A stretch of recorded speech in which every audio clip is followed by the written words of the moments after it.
Merlin, původně Myrdin, rodným jménem Moros, byl Lantean, který žil na Atlantidě a později s králem Artušem a rytíři kulatého stolu a který stvořil Sangreal.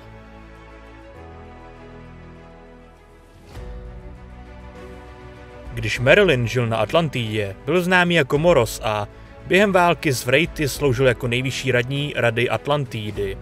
Když byla doktorka Elizabeth Weaverová poslána zpět v čase o 10 000 let, Moros jí odmítl povolit použít Janusovo nelegální časový jumper k návratu do své doby, protože se obával, že změní časovou linii.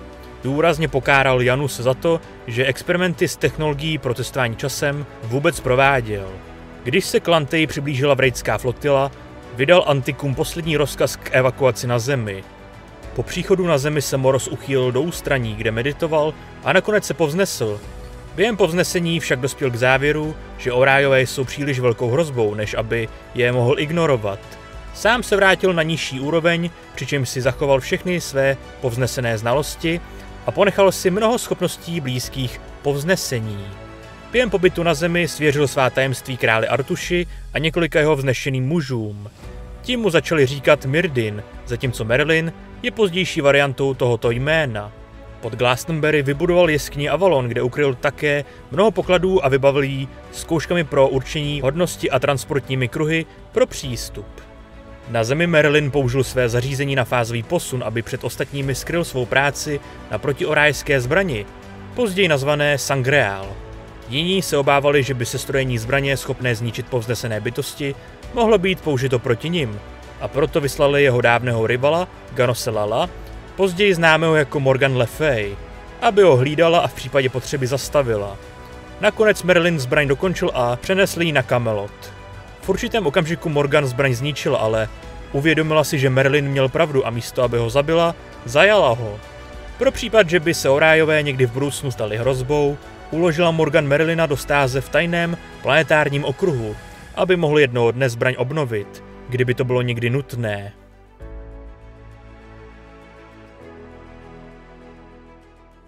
Valamal Doran ukradla tabulku napsanou v antickém jazyce.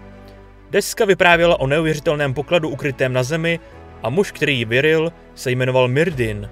Tento Myrdin byl nalezen v seznamu jmen antiků, kteří se před více než 10 000 lety vrátili z Atlantidy na Zemi, aby unikli před Wraithy. Dr. Daniel Jackson zjistil, že Myrdin je variantou jména Merlin z legendy o králi Artušovi. Lokalizovali místo, kde by se poklad mohl nacházet, a to u Glastonbury v jeskyni Avalon. S pomocí asgardských senzorů na Prometeovi a transportních kruzích se plukovník Cameron Mitchell, Daniel, Teal'c a Vala dostali do velké jeskyně a krátce na to se setkali s mečem v kameni a holografickým obsahem Merlina.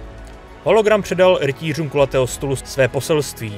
V němž jim sdělil, že budou muset prokázat, že mají ducha pravdy a bohaté znalosti, aby získali poklady ukryté v podsvětí. Skladiště bohatství Ambrosia Aurelia, což je jméno, které je v některých verzích artušovské legendy připsáno králi Artušovi.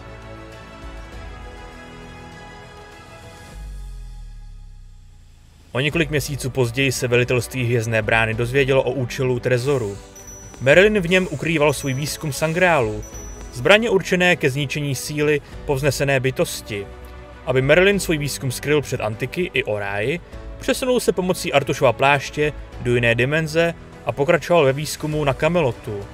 Ganos se podařilo zařízení ukrást a ukryla ho na planetě, jejíž adresa Hvězdné brány se skládala ze 3 adres jiných planet.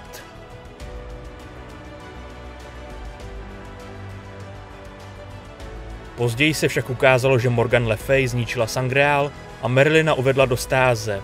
O 1000 let později Merlina objevila SG-1, která ho probudila.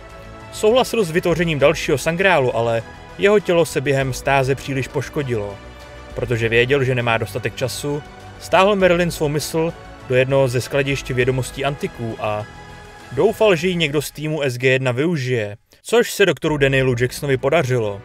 Jak Merlin odešel, prožil 4 různé životy. Na Atlantidě, na Zemi, na vyšší úrovni a na Artušově dvoře a poznamenal, že během všech jeho životů nebylo nikdy dost času. Merlin však v Danielově mysli žil dál. Poté, co byl Daniel zajat spolu se Sangrealem, dokázal Merlin Daniela ochránit před Adreníným vlivem. Spolu s Danielem vymysleli plán, jak poslat Sangreal skrze superbránu do galaxie Oriů, jakmile SG-1 deaktivuje červí díru, která superbránu blokuje. Merlin se obětoval, aby Danielovi dodal sílu k aktivaci superbrány. Ačkoliv měl Merlin schopnost převzít kontrolu nad Danielovým tělem, většinou nechal Daniela, aby zůstal pod kontrolou, zatímco on pouze používal svou přítomnost k ochraně Daniela a k opětovnému sestrojení zařízení. Kontrolu převzal pouze jednou nebo dvakrát, aby přesvědčil SG-1 o své pravdě. Zemřel, když jim instalovaná biologická pojistka přeměnila Daniela zpět do původního stavu, ale až poté, co Daniel poslal válečnou loď Oriu s aktivovanou zbraní na palubě skrze superbránu. Daniel později potvrdil SG-1 a Jacku O'Neillovi, že Merlin je pryč a uvedl, že se Merlin obětoval, aby zajistil úspěch jejich plánů. Ačkoliv v té době nevěděli, zda se to podařilo, Merlinovo a Danielovo úsilí bylo úspěšné a Oriové byli zničeni. O několik měsíců později se Danielovi začaly zdát sny, které poukazovaly na Archu pravdy a ve kterých se objevoval Merlin. Domníval se, že jsou to vzpomínky, které mu Merlin zanechal, aby ho nasměroval k Arše. Když byl na planetě v domovské galaxii Alteránů, viděl Merlinovu vizi, díky nimž si uvědomil, že jsou na správné cestě a další Merlinova vize ho dovedla k místu, kde se Archa nacházela. Merlin se mu znovu zjevil, když byl v depresi z mučení a vypadal jako povznesená bytost, ale to způsobilo, že si Daniel uvědomil pravdu, protože Merlin zemřel a nebyl povznesen. Byla to Morgan Le Fay, která se přestrojila za Merlina, aby jim tajně pomohla, aniž by si to uvědomili ostatní. Pomocí Merlinovy podoby je Morgan vedla, aby ostatní nezasahovali.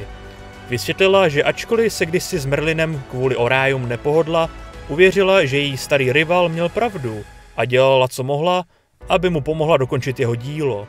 S Morganinou pomocí se SG-1 podařilo dokončit Merlinovo dílo a porazit Oráje jednou provždy. Poslední z Oriů, Adria, byla poražena, když se Morgan obětovala, aby s Adriou svedla věčný boj. Díky Arše pravdy mohla SG-1 odhalit pravdu o Orájích jejich stoupencům a ukončit jejich křížovou výpravu. Tak, toto byl celý příběh Antika jménem Moros, který byl také známý jako Merlin.